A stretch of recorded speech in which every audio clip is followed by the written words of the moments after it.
I think after finishing a dinner shift at around 1 a.m, sleeping in my Tirana in the car park, and getting up at 4, ready for breakfast shift, was probably one of those nights that I thought, what am I doing?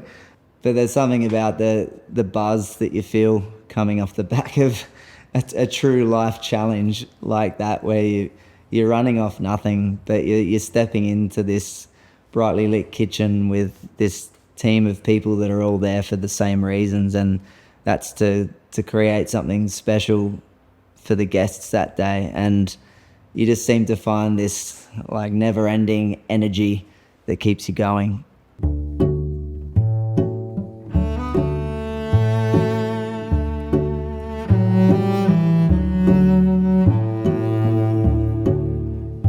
My name is Kane Pollard. I'm the executive chef and part owner of Topiary, Place Dining and Ondine up in the Adelaide Hills, as well as the food curator for the Tasting Australia Festival.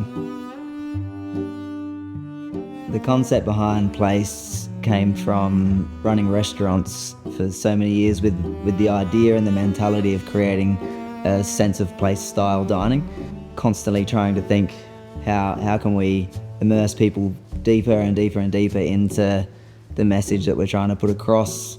We figured that the only way to take it as far as we possibly could was to take the diner to the place itself that the ideas came from, or the ingredients came from.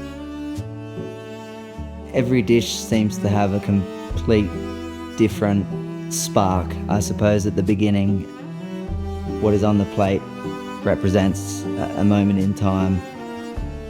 You're often excited to try and crack new flavour combinations and come up with something new and different and exciting, so that you just blow the diners away when they come to visit. And that moment we realised that it was more about how you felt when you ate.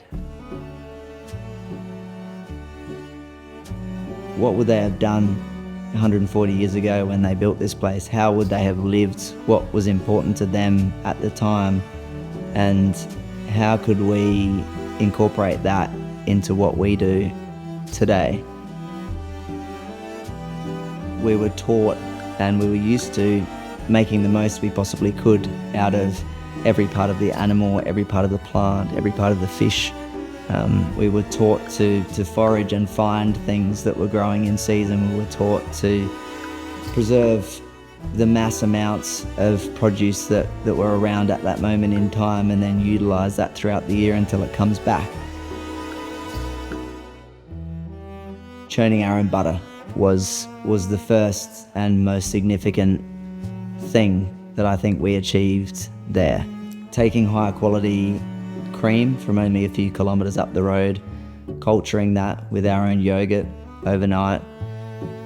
Next day, whipping that into butter, and a little bit of salt served with fresh bread to the guest. And the initial response from an incredible elderly gentleman was that it tasted exactly how his mother used to make. And he has not tasted butter and bread like that since she did it that many, many years ago. Our kids these days are growing up with a very different type of upbringing, I suppose, to what I had. Whenever we're down the park, walking the rivers and the creeks, we're always having a look at what's growing and having a smell and a taste, and yeah, just pointing out, I guess, all of those little edible moments that are actually around us all of the time, and we don't even realise it. Simply sitting around the campfire after foraging for mushrooms with the team and making s'mores and thinking for a moment, this is one of the best feelings in the world when it's winter, there's a little bit of rain coming in, the fire's roaring, you're toasting marshmallows, you've got something hot and sweet and sticky and chewy hitting your lips when you're surrounded by this cool breeze. And we sort of started to come up with ideas around the campfire as to how you would execute that same feeling but in the comfort of a restaurant. The first moment that I got the buzz, I suppose, of cooking for people and serving people my food was during my first proper job at a nursing home up in the Adelaide Hills. There was one day that we made a whole beetroot soup, and then taking that out to the nursing home guests and seeing their face light up and realizing that energy, that work, and seeing how much joy that brought to people was the catalyst, and that made me want to do that forever.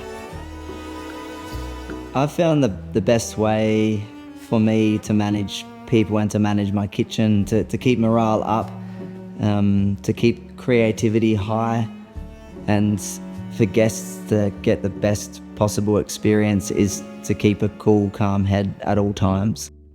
People are often made to stop thinking too much about what they're doing and just continue on a certain path. But if I can help even just a handful of people, whether it's my own kids or my chefs, if I can teach them and work with them and to just stop, take a moment, take a breath, and try and absorb a little bit more of what is going on around them at any moment in time, then I think that just makes people better creatively and more happy and more at peace with where they are in their lives at that moment.